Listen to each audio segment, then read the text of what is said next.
Oh, yeah. I had sent some emails about the responsibilities, right, of law enforcement to enforce the laws, and the board has many responsibilities leading up to the certifying of an election. Now, they have to determine the validity of questionable, challenged, or provisional ballots. And then they have to determine the voter intent in accord with the statewide standards adopted by the Secretary of State.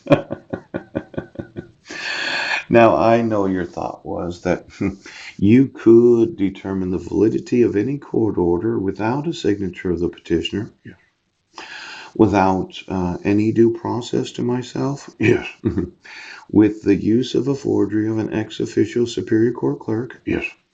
without any incident of child abuse or domestic violence, because you decided as the sheriff's office that you did determine that it was valid to issue any fucking court order. Now, the questionable, challenged, and provisional ballots. Let's say there's a questionable, challenged, or provisional court order. Yes. Where there's no actual signature of the petitioner. There is no signature of the protected person. Yes. No signature of the petitioner. Right.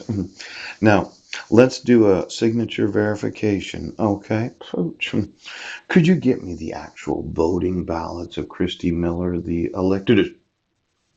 Well, let's get every election that Christy Miller voted in for the last, 30 years. Now, I'm guessing her age, and she might be in her 40s. Yes.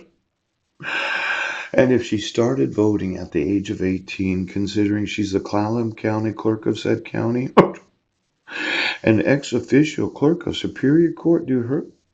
Well, every time I was to use this court order as a reason to invalidate her actual voting record for the last 30 years, Yes. I would challenge every election. Now you're being total fucking assholes, and, well, let's say you had one vote that was not the actual signature of the voter.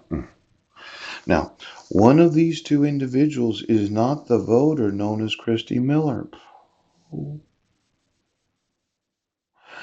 Which of these two is not the voter? If I was to look at her own voting record, Yes. did she vote for herself? Well, it would invalidate her own election, wouldn't it, if it was the wrong signature?